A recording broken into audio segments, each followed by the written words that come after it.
Everyone, and good afternoon. Um, so we're just going to start off the slides with talking about ArcGIS for developers and what are the options that a developer would have on the ArcGIS platform. I assume that those of you who are here today are programmers in some sort of way. Maybe you could be using ArcPy in your desktop environment right now, or you could be JavaScript developers, or you could be writing Python scripts to access open data libraries. So the ArcGIS platform has many different options for developers. Um, they have Runtime SDKs, and this is the main one that is being used for native apps. Okay, there is Pro add-ins with the Pro SDK, and that's mainly used to configure and customize Pro. And there's JavaScript API, which is mainly used for web applications, and that is what Yongxian will be covering later on. And for today, I'll be covering on Python notebooks and the ArcGIS API for Python. Now, Python is one of the most widely used programming languages. It's been around for many years, and it's not something that Esri invented or anything. And because it's so widely used, that's the reason why Esri has adopted Python in its whole platform in many different areas of its platform. Okay, it's easy to use and interpret and can be applied in many disciplines. And so within ArcGIS itself, we can actually use Python for many different scenarios, like ArcGIS Enterprise Administration. You can use Python to organize your users, to manage and configure your users that is inside your ArcGIS Enterprise. You can use it for content management, where you might want to grant certain maps or apps to different groups of users automatically from using a script. Or you can use it to create a web map, to add different layers onto your web map. And also on the other end, to make use of open data science libraries, or to just simply do spatial analysis. Okay, ArcGIS API for Python. Okay, we're going to cover a few broad concepts today to just orientate you to the whole concept of Jupyter Notebooks and Python API. So ArcGIS API for Python is a powerful Python library that we can use for many different functions, like what I've shown you, what I've talked about earlier in the earlier slide. So it can be used for spatial analysis, for mapping. So some of the spatial capabilities are like vector and raster analysis in terms of geocoding and map making. And I'm also able to make use of the network dataset to do routing and directions. And on the administrative side, I can organize my portal to manage my users, my groups, and my information, and for portal administration. So if you have some kind of workflow that organizes your users in a certain way, you can actually run a script that automates this. So any new user that comes in automatically gets granted to the different groups that he has access to, and you do not need someone to actually go in and manually configure. Okay, so a little bit about Jupyter Notebook. Jupyter is an open science software and is designed for interactive data science and scientific computing. So it runs like a browser-based platform. Essentially, you write your code in the browser, you run your code in the browser, and you see immediate results. Okay, and you can also document the code. You can add in markdowns, and that's where you can write certain comments of what you're doing here, so that 3 months later, when you bring out the code, you still remember what the code is about. And Jupyter Notebook is actually included in your ArcGIS Pro installation. Okay, so Esri has created the ArcGIS API for Python to make full use of Jupyter's functionality. Okay, so there are various ways you can try Jupyter Notebook. Okay, of course you can try it on the notebooks.esri.com. So that's the simplest way. You don't have to install anything. You just go onto the internet. Of course, with internet separation now, it's not so simple already. But well, I mean, you can still use your own your personal laptop, access the website, and just look at the interface and try something out, write some scripts. Okay, if not, you can also install ArcGIS Pro.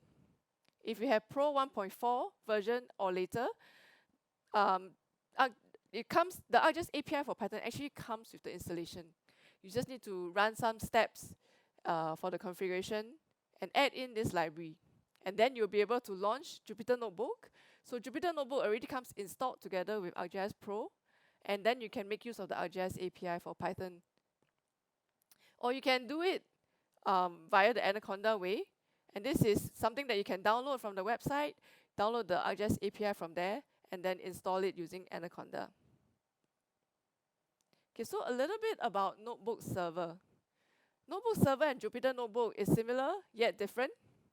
Okay, so essentially, Notebook Server is a Jupyter Notebook environment that is hosted in ArcGIS Enterprise. Okay, so what does this mean? It means that I'm able to have seamless integration with my portal. My notebooks, my notebooks that I create, I'm able to access my portal items within my notebook itself. I can share the notebooks that I've created as a portal item with someone else in my organization, and they can run my script.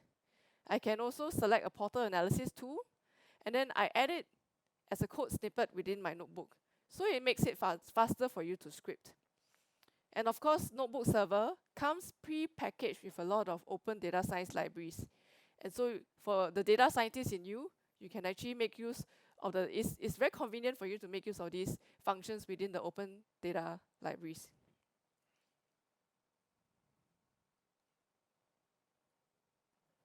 Okay, so this is where Notebook Server bridges the gap with open data science.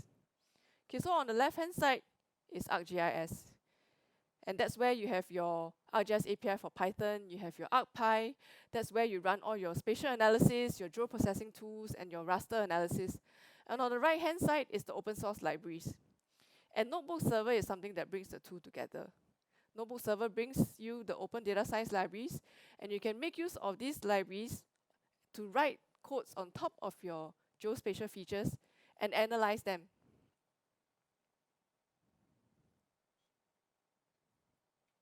Okay, so I'm going to jump straight into a demo to show you what the Jupyter Notebook looks like and what you can do with the Jupyter Notebook. So I'm going to start off with a very simple example. Of course, there are a lot more things that you can probably do when you get used to the library and get used to the API. So here, the demo is about getting real-time rainfall data and converting that to a feature layer. Now, it sounds very simple, but then the access of data that you get is actually something that comes to you in a texture form. It may have a lat long, but everything is in texture form. I actually need to call an API, grab a JSON file, and manually process that so that it becomes a feature layer. Okay, so the whole concept behind this demo would be, at the end of the day, you write a script. It calls the API at regular intervals. You get all the data, and you store it in a single feature layer. You can run analysis on it because you have all this data that's coming in over time, or you can also view the data as it moves over time.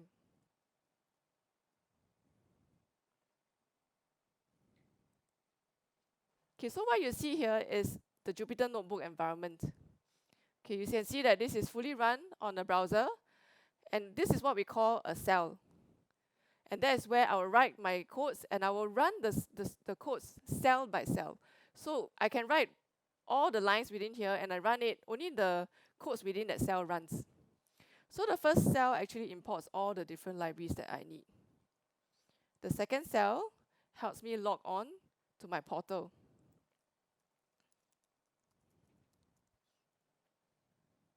Okay, so I've already pre-run my API call to the rainfall data and received this JSON file. Okay, so what I would first need to do is to create a data frame from that JSON file that I've received. And for that, I actually make use of the pandas library.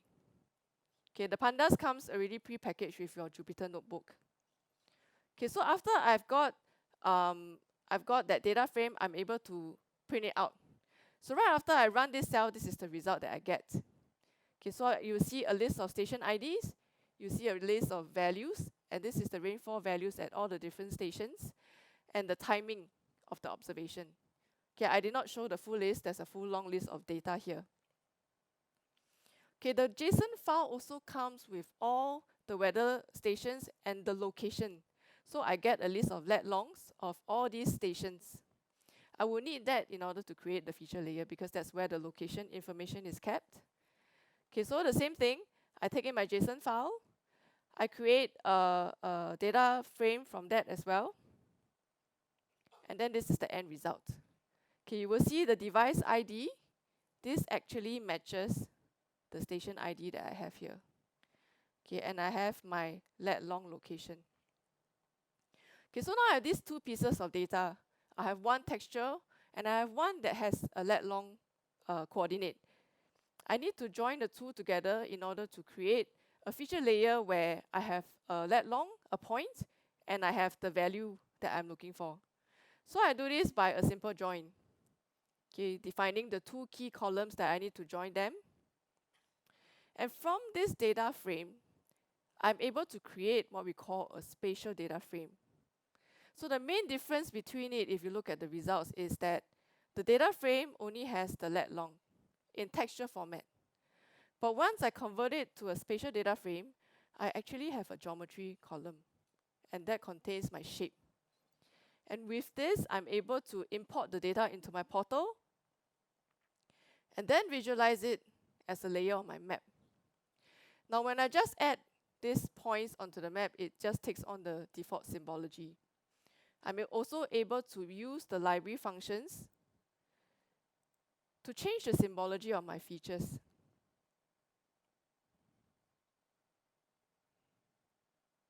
Okay, I just need to log into my portal.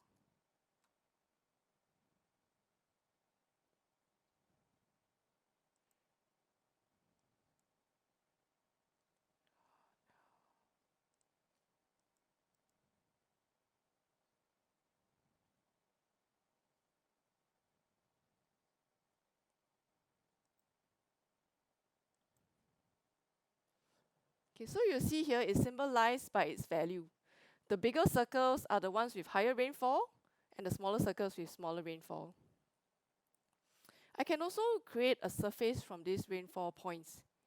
Okay, so I try to interpolate the points and try to create a smooth surface for the whole island and try to estimate the values of rainfall in between. Okay, and I do that using the interpolate points. Okay, this is a spatial analysis tool that I find within my ArcGIS API for Python. And after doing that, I'm able to add it to the map, and this is the surface that I've created. Okay, now this is just data that is of one time observation. If I have more times, I'm also able to create a map like this, which has a time series. This is just data from 1 hour. And when I play the time series, you are able to see how the rainfall actually moves within the island, how the bubbles get bigger, the bubbles get smaller, and with more information, you are able to see the patterns of rainfall on the island.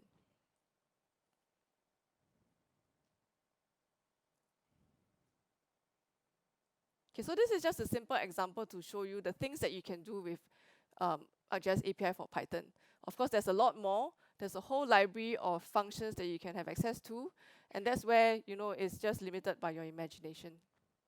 So I hand over to Yongxian, who will be showing us more on the ArcGIS API for JavaScript. Okay, thank you, Sharon.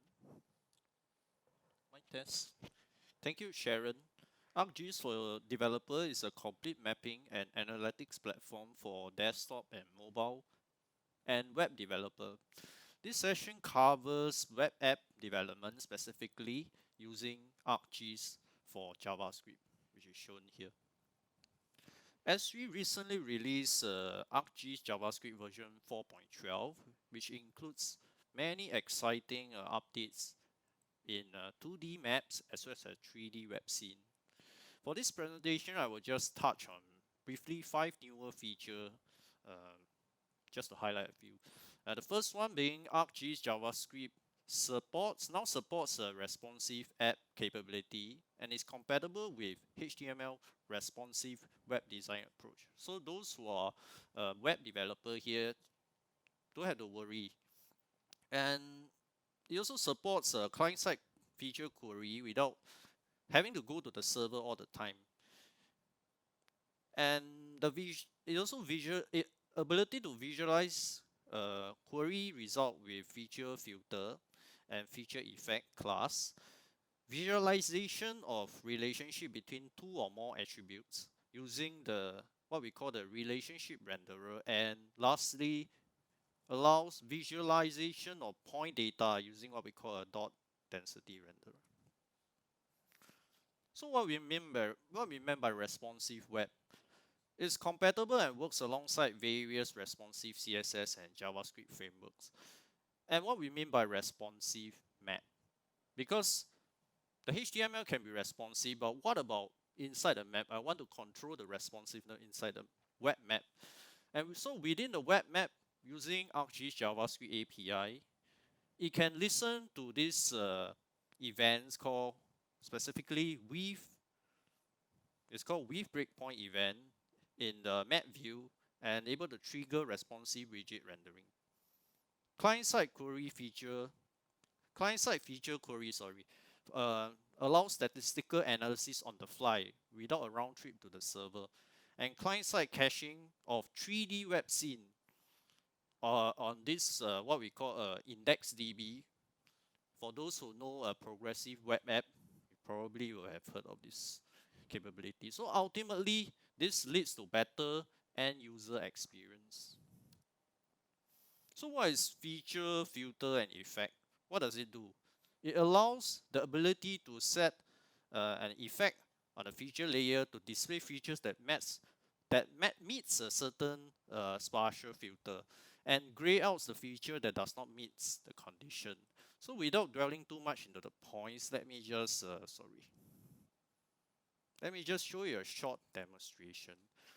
So this map contains basically a location of childcare center taken from, can you see? Childcare center location taken from data.gov. And what we can do using feature effect is that we can just select one point, and then, for example, I just want to filter against, let's say, childcare center within about 500 meters of this location. Never mind.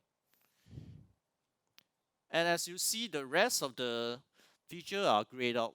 Only the feature that are within 500 meters of this location is being displayed. This is done without having to go into the server and reduce a lot of loading overhead.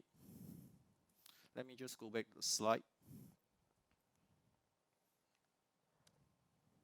Relationship renderer is actually a smart mapping feature for making what we call a bivariate choropleth visualization. And it visualizes a relationship by exploring relationship between two numeric attributes, what we call bivariate data, and classify each variable into either 2, 3, or 4 class along separate color ramps. And of course, it supports 3D scenes. Actually, relationship renderer has existed in version 3 of the API, but for version 4, with this API, it adds support to 3D scenes as well. So without further ado, I will just show a short demonstration on this. So this map basically renders a 3D scene of buildings in Manhattan, New York City. And then we have two variables, blue color being high energy score and orange being high electricity use. So as you can see, the blue buildings are those with high energy score, and orange are those with high electricity use. And of course, if you look at this particular building, one World Trade Center with high numbers for both attribute, and basically it gets shown in a brown overlapping color. So that's what it means.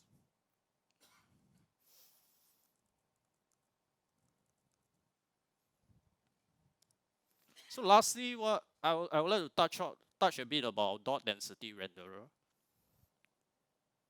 Is exclusively used for visualizing density values in polygon layers. It visualizes by randomly placing one dot per given value, which is random for desired attribute, and commonly use map with a single attribute. But it can be used for up to 8 fields. Later on, I'll show you a demo on this. It also supports arcade expression.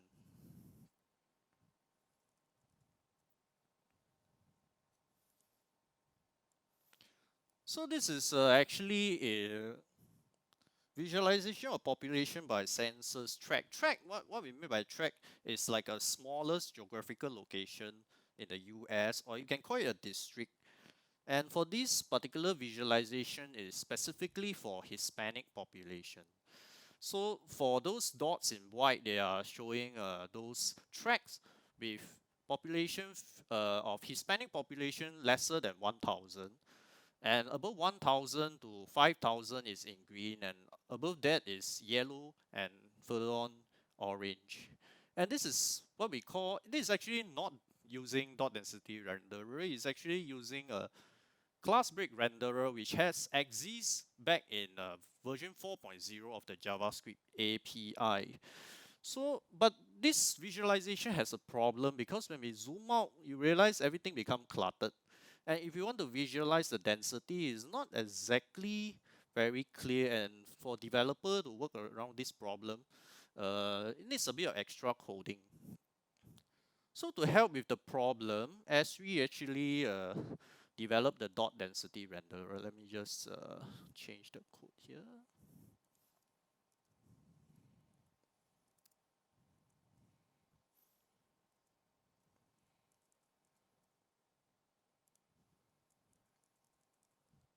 And just reload.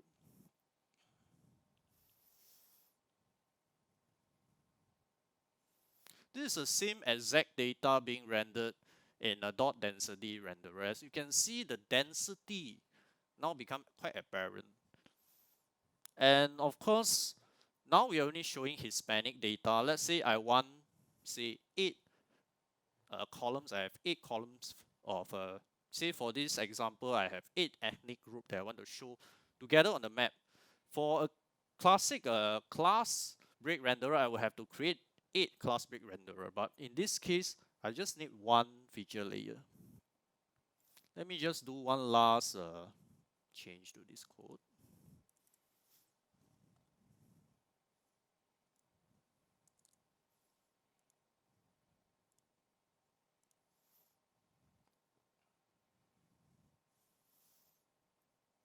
As you can see now, yellow denotes Hispanic population. The white people will now be in red, and then the African American in blue, and so on. And from here, you can easily see within this city of Los Angeles, which area actually has more Hispanic, and including the density. Like for example, this particular spot definitely is more. We have more higher concentration of Hispanic people, and then for this is sparsely populated white people. That's all I have for the demo. Few questions that came in.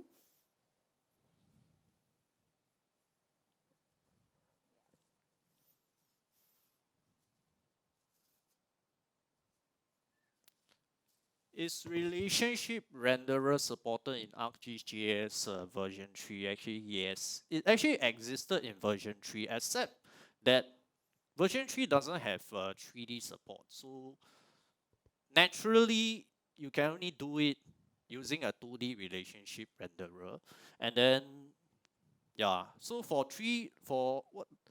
version 4, what we actually get from it is that we actually can do 3D relationship renderer, like the demo that I showed just now.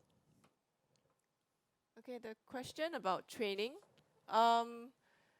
There is currently no training that actually conducts for Jupyter Notebook, not that I'm aware of, but I believe there is training that's available for ArcGIS JavaScript API. I think there's at least 2 courses available, and you can check the ArcGIS Singapore training website for the information. Whether there's training for ArcGIS API for Python, right now, from what I understand, our training courses are more for the version 2.7 of Python, which is different from the ArcGIS API for Python. Yeah, so it's a different syntax, although it's still Python. If you want to have basic Python training, you can also sign up for that course. And does the notebook server require licenses? The answer is yes. Notebook server is a server role, and that would require a license. And it comes with different, what they call a runtime. So there's like a standard runtime and there's an advanced runtime that gives you different functionality. Yeah, so, and this advanced and standard, it doesn't have to be tied with your ArcGIS Enterprise licenses.